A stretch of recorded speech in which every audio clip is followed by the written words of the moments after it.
السلام علیکم۔ آج کا واقعہ ایک بہت ہی خوبصورت واقعہ ہے۔ ایک آدمی کے 4 بیٹے تھے۔ وہ چاہتا تھا کہ اس کے بیٹے یہ سبق سیکھ لیں کہ کسی کو پرکھنے میں جلد بازی بالکل نہ کریں۔ لہٰذا اس بات کو سمجھانے کے لیے اس آدمی نے اپنے بیٹوں کو سفر پر بھیجنے کا ارادہ کر لیا اور دور دراز بیٹوں کو سفر پر بھیج دیا، ایک ناشپاتی کا درخت دیکھنے کے لیے۔ ایک وقت میں ایک بیٹے کو سفر پر بھیجا کہ جاؤ اس درخت کو دیکھ کر آ جاؤ۔ باری باری سب کا سفر شروع ہو گیا۔ پہلا بیٹا سردی کے موسم میں اور دوسرا بیٹا بہار میں، تیسرا بیٹا گرمی کے موسم میں اور سب سے چھوٹا بیٹا خزاں کے موسم میں گیا۔ جب سب بیٹے اپنا اپنا سفر ختم کر کے واپس لوٹ آئے تو اس آدمی نے اپنے 4 بیٹوں کو ایک ساتھ طلب کیا اور سب سے ان کے الگ الگ تفصیل کے بارے میں پوچھا۔ پہلا بیٹا جو سردی کے موسم میں اسے دیکھنے گیا تھا، اس نے کہا، ابا جان وہ درخت بہت بدصورت، سوکھا ہوا اور ٹیڑھا سا تھا۔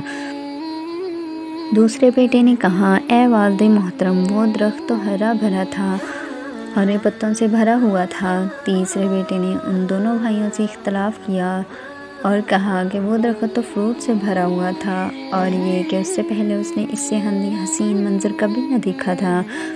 سب سے چھوٹے بھائی نے کہا کہ وہ درخت تو پھل سے لدا ہوا تھا۔ یہ سب سننے کے بعد آدمی نے مسکرا کر اپنے بیٹوں کی طرف دیکھا اور کہا کہ تم چاروں میں سے کوئی بھی غلط نہیں کہہ رہا، سب اپنی اپنی جگہ درست ہیں۔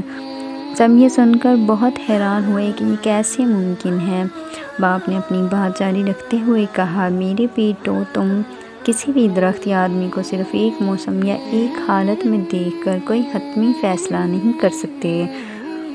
کسی فرد کو جانچنے کے لیے تھوڑا وقت ضروری ہوتا ہے۔ انسان کبھی کسی کیفیت میں ہوتا ہے اور کبھی کسی کیفیت میں۔ اگر درخت کو جھاڑے کے موسم میں تم نے بے رونق دیکھا ہے تو اس کا مطلب یہ نہیں کہ اس پر کبھی پھل نہیں آئے گا۔ اسی طرح اگر تم لوگ کسی آدمی کو غصے میں دیکھ لو تو اس کا مطلب یہ نہیں کہ وہ آدمی برا ہی ہوگا۔ میرے بیٹوں کبھی بھی جلد بازی میں کوئی حتمی فیصلہ نہ کرو۔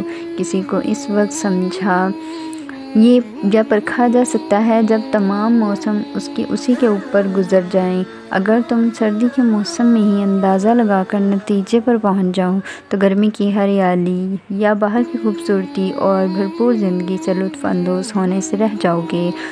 صرف ایک دکھ پریشانی کے لیے اپنی باقی زندگی کو داؤ پر مت لگاؤ اور اپنی زندگی کو خوشحالی سے جیو۔ دوسروں کو تھوڑا سا سمجھنے کی کوشش کرو۔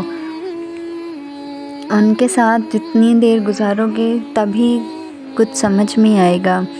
تو اس کہانی سے آپ نے کیا سیکھا مجھے کمنٹ کر کے ضرور بتائیے گا، اور میری ویڈیو آپ کو اگر اچھی لگی ہو تھوڑی سی بھی تو میری ویڈیو کو لائک کیجیے گا، زیادہ اچھی لگی ہو تو چینل کو سبسکرائب کر دیجیے گا۔